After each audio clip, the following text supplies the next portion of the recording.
कि जो आप लोगों का स्पर्म है और एग है ये आप लोगों के एम्पुला पे, वैसे इन जनरल आप लोगों के एग्जाम पे आएगा तो फेलोपियन ट्यूब लिखना है, बट उसने अगर पूछ लिया कि फेलोपियन ट्यूब में भी कहां पर, तो फेलोपियन ट्यूब पे, एम्पुला पे आप लोगों के दोनों क्या होते हैं, आपस में फर्टाइल होते हैं।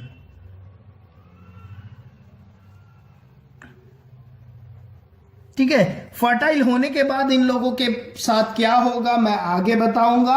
अभी हम लोग बेसिक स्ट्रक्चर ही पढ़ रहे हैं कि क्या होता है फीमेल रिप्रोडक्शन सिस्टम पे। जब हम मेल रिप्रोडक्शन सिस्टम भी पढ़ लेंगे उसके बाद देखेंगे कि इस फर्टाइल एग के साथ क्या क्या होता है।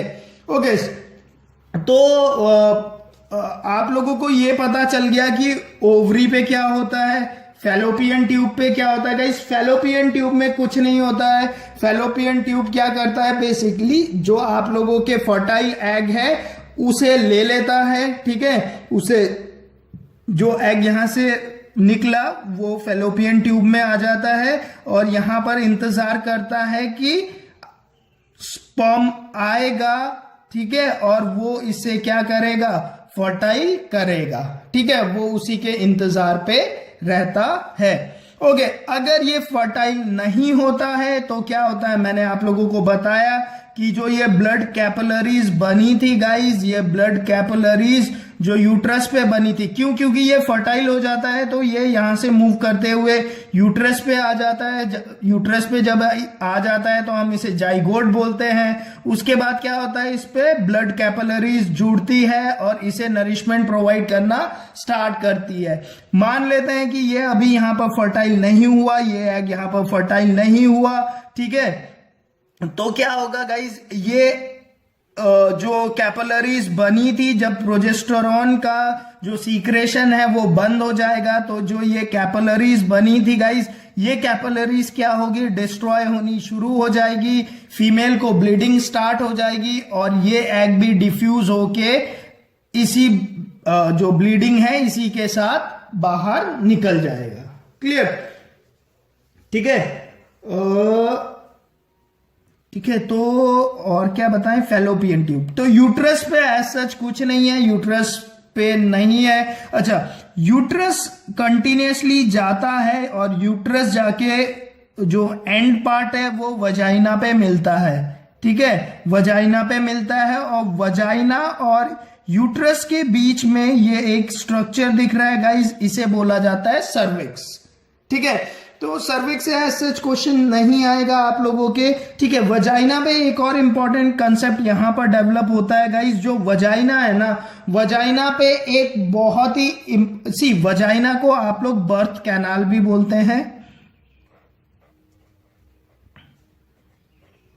बर्थ कैनाल, ठीक है, इसे बर्थ कैनाल भी बोला जाता है। और यहां वजाइना पे एक स्पेशल डक्ट होते हैं। ठीक है, ये क्वेश्चन बार बार पूछा जा सकता है आराम से। ठीक है, ये एक डक्ट होते हैं गाइस, इसे बोला जाता है बार्थोलिन ग्लैंड। ठीक है, जो ये है ना, इसे बोला जाता है बार्थोलिन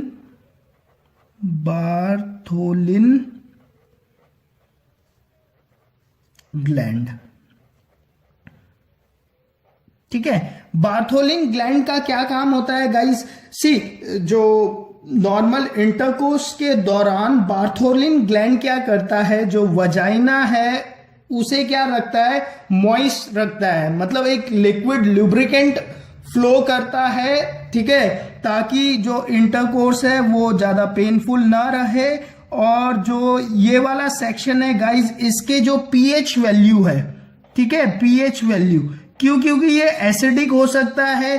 अगर एसिडिक होगा और स्पर्म आया, ठीक है, सपोज स्पर्म आया और ये वाला मीडियम आप लोगों का एसिडिक है, तो स्पर्म क्या हो जाएगा, यहीं पर ही एंड हो जाएगा। वो वजाइना से ट्रेवल करते हुए, यहां से ट्रेवल करते हुए फेलोपियन ट्यूब तक पहुंच ही नहीं पाएगा, वो यहीं पर डेड हो जाएगा। तो बार्थोलिन ग्लैंड, जैसे ह्यूमन मेल पे यही काउपर ग्लैंड करता है सेम काम, यहां पर ये बार्थोलिन ग्लैंड कर रहा है। ठीक है, एक तो क्या करता है, इस एरिया को, वजाइना को जो है लुब्रिकेंट करता है। दूसरा जो इसका पीएच वैल्यू है उसे क्या करता है, पीएच पता है ना, इसे अल्कलाइन रखता है इस मीडियम को। ठीक है, इस मीडियम को क्या करता है, अल्कलाइन रखता है, एसिडिक नहीं होने देता, अल्कलाइन रखता है इस मीडियम को, ताकि जो स्पर्म है गाइस वो आराम से आगे ट्रेवल कर सके। क्लियर? ओके, फेलोपियन ट्यूब्स पढ़ लिया हम लोगों ने। ठीक है, हाँ अब देखो गाइस क्या होता है। अब दोबारा से ओवरीज पे आते हैं गाइस। ओवरीज पे मैंने आप लोगों को बता दिया प्रोजेस्टेरोन के बारे में। ठीक है, अच्छा जो आप लोगों का मेंस्ट्रुअल साइकिल होता है गाइस वो फीमेल पे 28 डेज का होता है। ठीक है, 28 डेज का, 28 डेज का। अब ये 28 डेज कैसे होते हैं, सी शुरू के इन जनरल बात हो रही है, 1 से लेकर 14 डेज तक, 1 से लेकर 14 डेज तक तो आप लोगों का एस्ट्रोजन हार्मोन सीक्रेट हो रहा होता है। ठीक है, एस्ट्रोजन हार्मोन सीक्रेट हो रहा होता है। और क्या होता है, जो इमेच्योर फॉलिकल्स होते हैं वो मैच्योर हो रहे होते हैं। 14th डे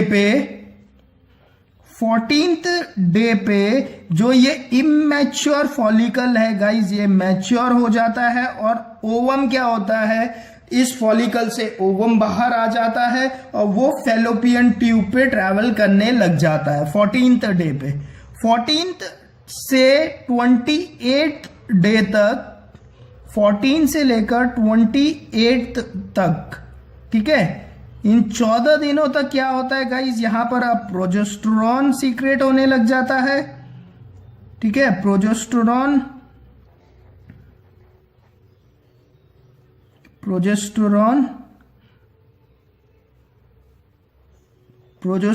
सीक्रेट होने लग जाता है।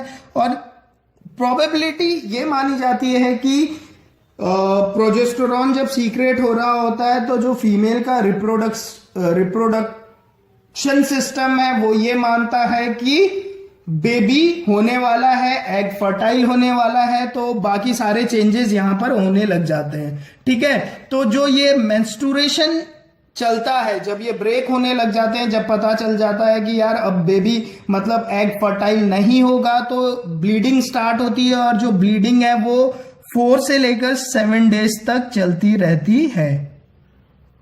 4 से लेकर 7 डेज तक कंटिन्यू रहती है। क्लियर? ठीक है, ओके। और क्या बताना चाहिए यहां पर, सी हाँ, जो प्यूबर्टी का जो एज आता है लड़कियों में at the age of 10 to 12 जो बोला जाता है, उस पे जब आप लोगों का, फीमेल लोगों का जो साइकिल स्टार्ट होता है, मेंस्ट्रुएशन साइकिल जो स्टार्ट होता है गाइज, जब पहली बार होता है उसे बोला जाता है मेनार्च। ठीक है, आप लोगों को पता होना चाहिए क्या बोला जाता है जब पहली बार होता है, तो उसे बोला जाता है मेनार्च। मिनार्च लिख लेते हैं, लिख लो,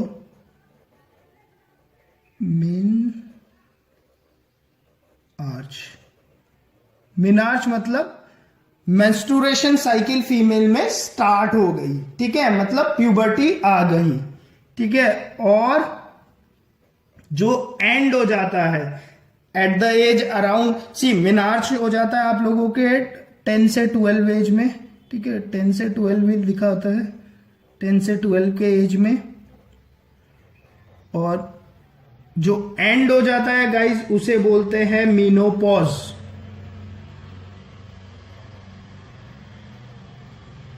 मीनोपॉज, ठीक है, जो कि हो जाता है at the age of 45 to 50।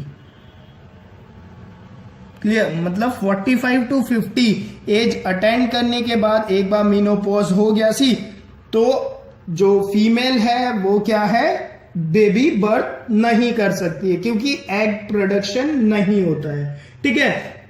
और जो ये प्रोसेस होता है ना, जिसपे ये वाला जो इमेच्योर एग मैच्योर होता है और बाहर निकलता है गाइज, इसे ही बोला जाता है ओवुलेशन। ठीक है, इसे क्या बोला जाता है? ओवुलेशन। लिख लेना, ठीक है, मतलब यहीं पे लिख लेना, ओवुलेशन होता है यहां पर, ओवुलेशन। क्लियर?